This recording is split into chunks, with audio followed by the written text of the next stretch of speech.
We heard him soaking up the cheers at college football's national championship game last night just outside of Miami. And tonight, Switzerland, Davos will be his next stop, addressing world economic leaders and reiterating the push for the U.S. to acquire Greenland. I'm pleased to bring in right now Deputy Assistant to the President and Senior Director for Counterterrorism, Sebastian Gorka. Seb, great to see you. I can't believe it's been a year since the inauguration.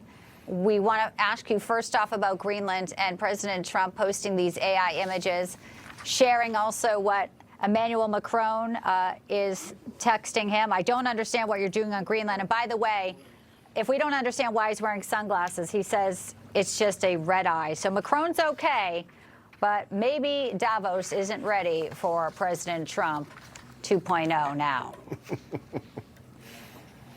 I don't think they were ready for President Trump 1.0, Bianca. So, look, if he doesn't understand, I can fix it for him. I'll mail a map to the Elysee in Paris, or even better, as I have in my office here in the White House, I have a globe. I'm rather old school. Look at a globe. Look at where Greenland is. Look at its proximity to America, how it's closer to us than it is to Denmark or to Europe. And look at where it sits. Look at the crucial shipping lanes. Look at the fact that China has been trying to encroach on that massive island. And not only that, how about everyone, including Macron, read a little bit of history. What happened when another nation tried to encroach on Greenland and, in fact, invaded Denmark, the Third Reich?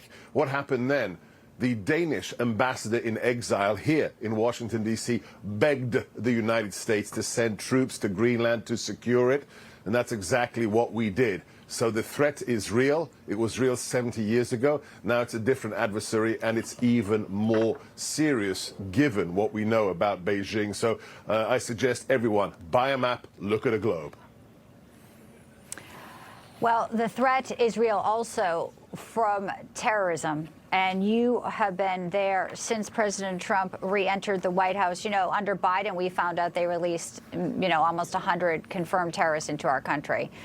We just saw the FBI just days ago stopping a terrorist plan for New Year's, Sebastian, a man in North Carolina, ties to ISIS.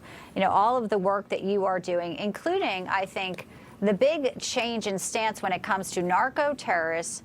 And it also comes to designating cartels as foreign terrorist organizations. Talk to us about the work, the critical pieces now, which gives President Trump, the administration, much more tools in the toolbox to make Americans safer.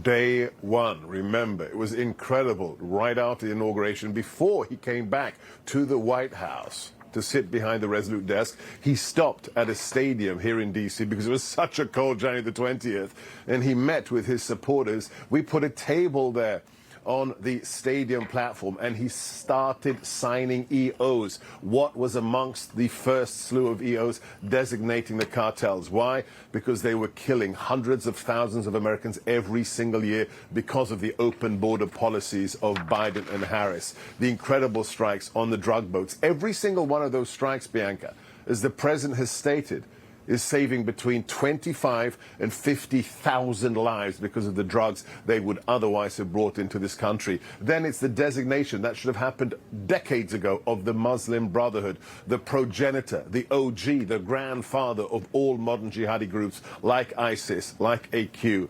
And I can tell you, God bless our warfighters. God bless our intelligence community. From day 11 of the administration, when we killed a senior ISIS leader in Somalia, to this day, I can now reveal unclassified, the president's leadership has led to the death of 516 jihadis who had American blood on their hands or who were plotting attacks against Americans. And not only that, the mainstream legacy media won't tell you, but Newsmax will.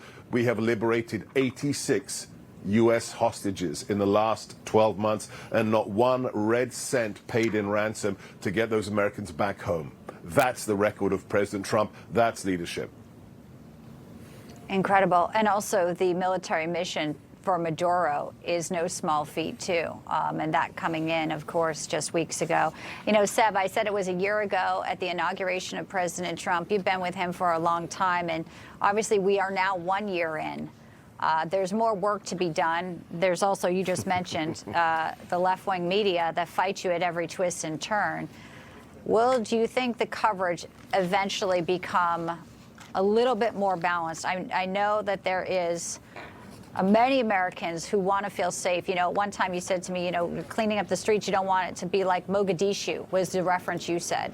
You know, at some point, feeling it at home, knowing the midterms are coming, what are you looking forward to in the next few months as we head into this critical time here for the administration?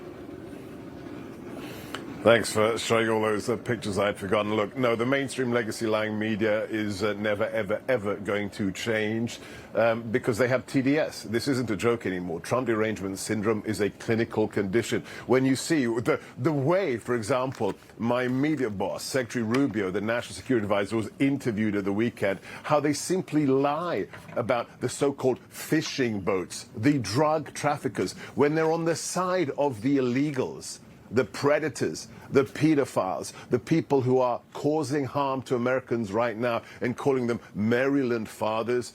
These people are beyond the pale. They are not salvageable. That's why real media like Newsmax is more important than ever before. I'm not interested in people who don't get any viewership and spin and are propagandists. We are driving results because of the vision of the president. What am I looking forward to? More dead jihadis, more drug boats smited, more Muslim Brotherhood chapters designated, and I think a rather spicy speech from the president in Switzerland. It's all fun. Oh, you bet. Yeah, we'll be covering that live tomorrow. Sebastian Gorka, good of you to step by on the one-year anniversary. Thank you for an insight and a peek into what lies ahead.